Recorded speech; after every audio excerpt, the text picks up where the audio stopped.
potential rabbit holes, because they're going to happen. But if you at least have that plan in place, going back on that, knowing what questions you're going to ask people, whether they're devs, whether they're panelists or potential partners, know what those are in advance. And yes, they can spur up at any moment, so it's good to break them out. If you if you are talking to a dev about, hey, why did you do this, that, or the other thing, then you have those questions ready to go to ask them and get the answers that you're looking for that are most important to you. And just do that anytime you happen to run into someone, so that way you get the answers you're looking for, and then you can quickly move on and still make the most out of your event. And the last, from an attendee perspective, from my point of view, and Mustapha, feel free to chime in, is bring your lunch and own snacks. And the reason why I say that is many times I've gone there and the lines are absolutely ridiculous. The food costs way too much.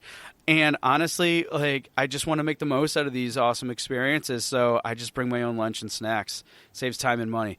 Mustapha, how about you? I think every time I have bought my lunch food at PAX, I have gotten sick. So... I have too, to some degree. Yeah, I can agree to that. So it most definitely saves time and money. But I'm sorry, what else are you going to say? I did want to kind of piggyback off of what you were saying about planning out, the panels you go to. And that is, there is a strategic component to networking that I think is overlooked. And so one thing to kind of bear in mind is that even if a panel doesn't necessarily seem like it's the most conducive with what you want to do, or like it's going to be the most effective thing for the type of, game you're making, or whatever the case, pay attention to who the panelists are, because of relationships that are valuable for you to kind of develop over time.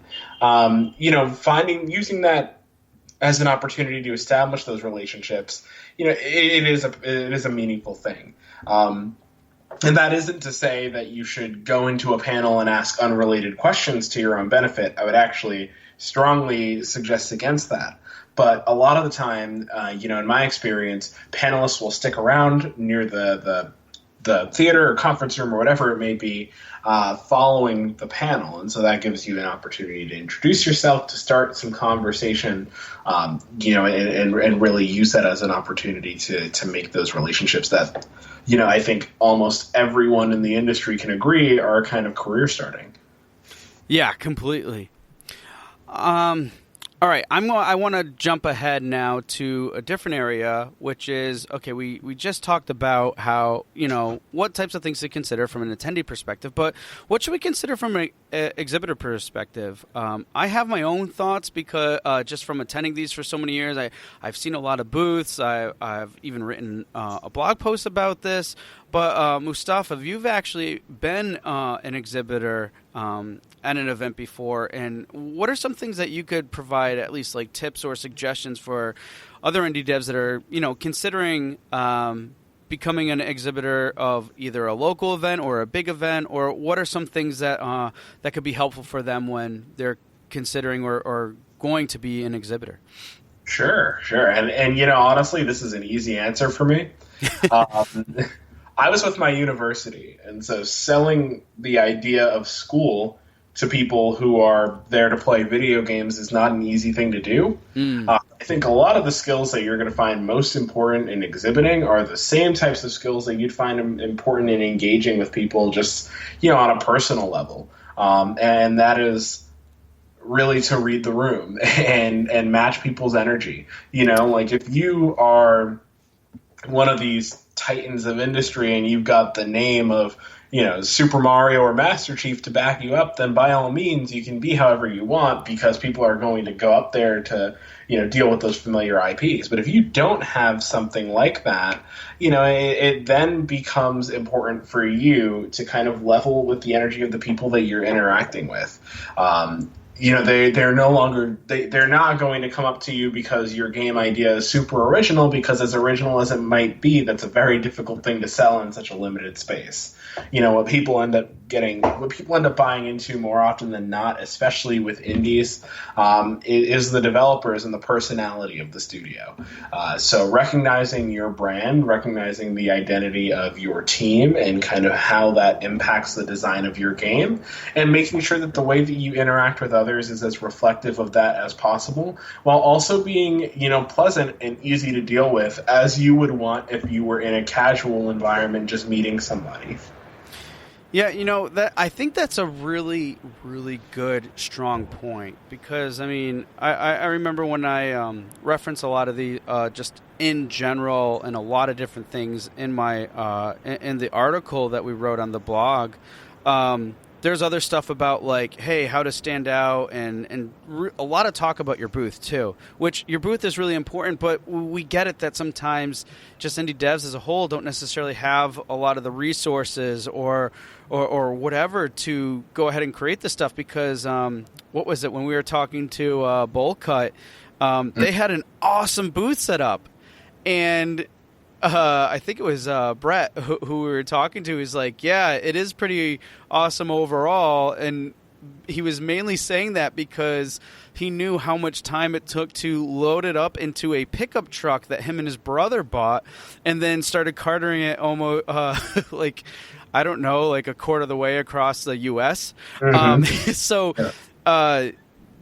there's a lot to go into the booth, but sometimes to call out them in particular is because there's so much more than what you actually see at the event, too. And you know what? The fact that they're able to do that, I think, is great, but not everybody has those means. So going back to what you said, and to the main point of just standing out, if you don't have all those resources and everything else available to you, you want to make sure that you stand out.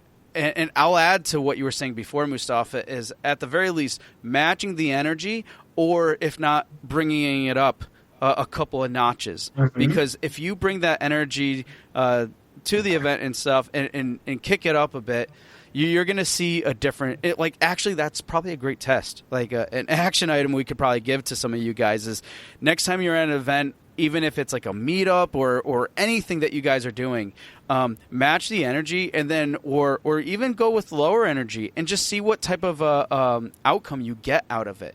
And we could probably almost guarantee, let's say 9 or 10 times out of 10, that if you up it a few notches, you're going to see a lot more positive feedback or positive experience or whatever. You're just going to have a much more positive experience if you're matching or increasing that level of energy. And because what it still comes down to is that you're standing out. And I've seen this happen before, and I'm sure Mustapha can relate as well, where you're going up to some booths and you're talking to people, and that's why it's so important to be get well rested, have any type of energy. Coffee, it's great. It gives you energy. But to be there, because if you're talking to people and they're just like not with it for whatever the reason may be, or they're just lacking energy, which happens all the time at these events, I will go up and talk to them, and I'm just looking at it strictly from a gamer perspective. And if they're not matching my enthusiasm or anything, or just not bringing that to the table for me, I'll be like, oh, I guess I'm not that excited about the game. And boom, all of a sudden you create a bad impression because you just didn't have the energy. And hey, it happens and everything else, and that's just part of it, but that's why it's so important just to, like you said, Mustapha, bring that energy, kick it up a notch if you can, and maintain that as best as you can, because that's really, outside of your booth, whatever it may look like at the end of the day, that's really everything that's going to matter the most. Yeah, and to kind of follow up with that, no matter what you have to do, if you have to take 2 people that you know who are not on your team and teach them about how to talk about your game so you can have shifts or whatever it takes, the important thing is that you keep that energy throughout, especially on like the last day of a convention or a big event. Everybody's tired. If you can be the people who aren't, then boom, everybody's there. Yeah, exactly. Point well made. So just keep the energy going. All right. So moving this right along to another area we thought would be really helpful, because the reality of not necessarily everybody can make it to these events. They're far, they cost a lot of money, And there's probably a numerous other reasons, but those are probably some really big ones. But so if you're not attending any of these, what do you make? How can you make the most out of these types of events? And in particular, I want us to focus a little bit more on E3 and maybe a little bit of GDC, even though it was back several months ago, because there's some really big things that happen there. But with any of these types of events, there's always some type of big thing. So what I'm gonna probably talk to Mustapha a little bit more about is, out of these big events, what do we really want to focus the most on? Because there's so much stuff. I'm a huge Square Enix NX fan, and there's cool big announcements that they made. And in general, there's only like a couple that matter to me. But in the realm of the industry, there wasn't really too much game-changing stuff. So for me, I'm just like, I don't know what to make of this in general.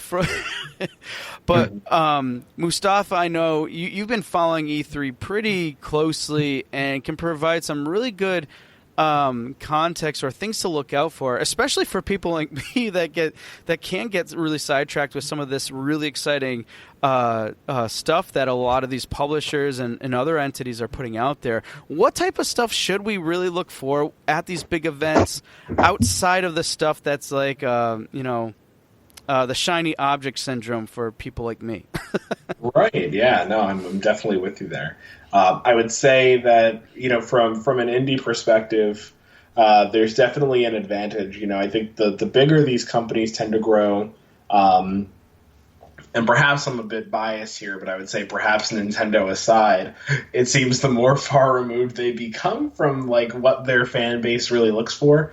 And that's why, at E3 events, you always get these weird, like, pop culture engagement, like music artists that maybe the audience for the game might not necessarily be interested in, or these live performances, or all sorts of things that are really just aiming over the head of the audience. And I think that indies have the advantage of really being kind of in the nitty-gritty on a daily basis with the size of a lot of these teams. So you're engaged with your audience. You get to know the types of people they are. And so the most important thing I would say exhibiting, especially at bigger events like E3, is just to make sure not to aim over the head. Really meet people at their level, talk to them about the things that they're interested in.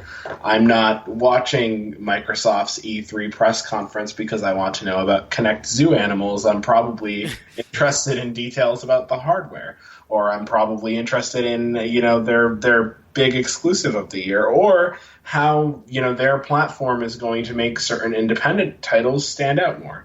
And so I think oftentimes with events like that, and even like the Game Awards has the same issue, where it's so obsessed with, kind of thriving in the mainstream that it loses the essence of how games differ from a lot of other creative media. And so I think really striking that balance is probably the most important thing for any indie dev to keep in mind at an event like that. Yeah, and I love the point that you made too, is like a lot of these, like even big events, especially from E3, they're so focused on like, because I think with the rise of like everybody, we've heard mention about the indie apocalypse, and it's just simply a matter, like, just talk about this very briefly. It's simply there's oversaturation, which means there's much higher demand, right, for this type of stuff, which is why we call it it's probably anything but the indie apocalypse. It's just making it very difficult and challenging for those trying to break through, right? But to your point, it's like you have these big, huge entities and AAA publishers that are really trying to like cast a wide net, essentially, and figure out, okay, where do we hone this down? Because let's face it, guys, these entities really know what needs to be done in order to get in front of certain audiences, but because they do it at such a different scale and everything else, they have to cast that wider net to really hone in on exactly who their audience is. And that's exactly what Mustapha was just saying. It's like they just kind of put it above our heads and everything and really get down there. But from an indie audience, they can't they because of the dynamics are somewhat different, even from a marketing approach. That doesn't necessarily mean that they're that much different for you. So don't let these types of big events kind of like sidetrack you with honing in a little bit more on your audience, because at the end of the day,